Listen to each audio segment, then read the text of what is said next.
Salmo 131, 3. Espera, oh Israel, en Jehová, desde ahora y para siempre. Este último versículo del Salmo expresa el resultado final que se observa cuando se cumplen con las dos instrucciones que se mencionan en este cántico para los creyentes. La primera es, que debemos cultivar la virtud de la humildad acerca de nosotros mismos, si queremos aprender a confiar en Dios.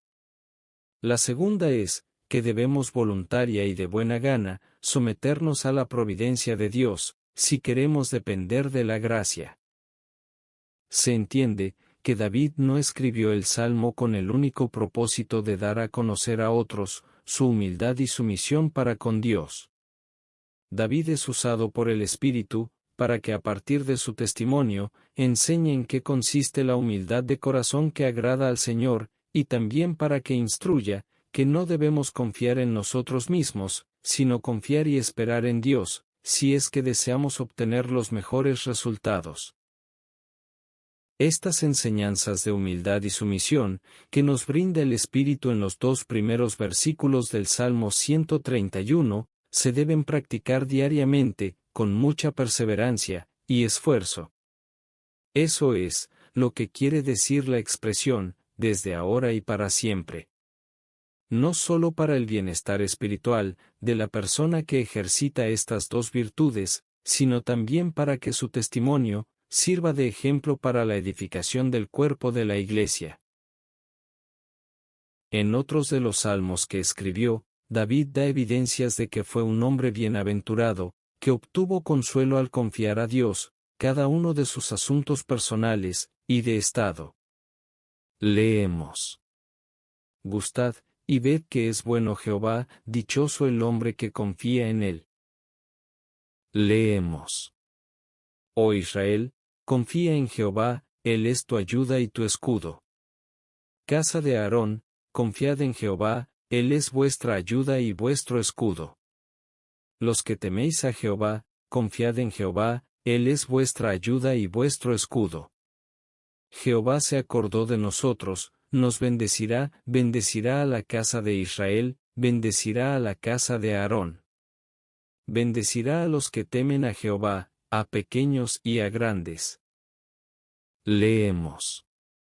Esperé yo a Jehová, esperó mi alma, en su palabra he esperado. Mi alma espera a Jehová más que los centinelas a la mañana, más que los vigilantes a la mañana. Espere Israel a Jehová, porque en Jehová hay misericordia.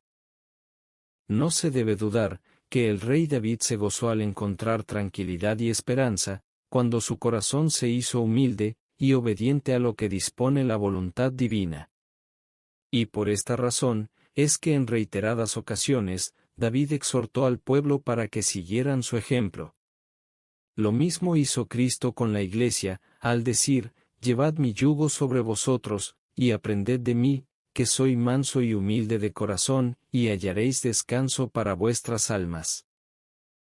Aprendemos, que es deber de los bienaventurados, animarse unos a otros, y edificarse unos a otros, para que hagan lo que es agradable al Señor. David esperó confiadamente en la voluntad de Dios, y fue recompensado. Cristo hizo lo mismo, y también fue exaltado hasta lo sumo. Lo mismo ocurrirá con cada creyente que tenga fe. Porque escrito está, que Dios nos consuela en todas nuestras tribulaciones, para que podamos también nosotros consolar a los que están en cualquier tribulación, por medio de la consolación con que nosotros somos consolados por Dios. Por lo tanto, si hemos experimentado en nuestras vidas la gloria de Dios, debemos animar e instruir a otros, para que también alcancen esta misma satisfacción y sabiduría.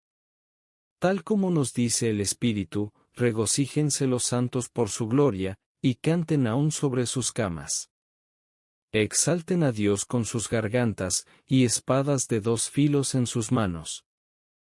Si esta reflexión te ha sido de bendición, te invitamos a que entres a nuestro canal para que leas otras meditaciones que hemos compartido. También, esperamos que se suscriba al canal y active las notificaciones. Esto ayudará a que estos mensajes lleguen al mayor número de personas y la palabra de Dios se difunda.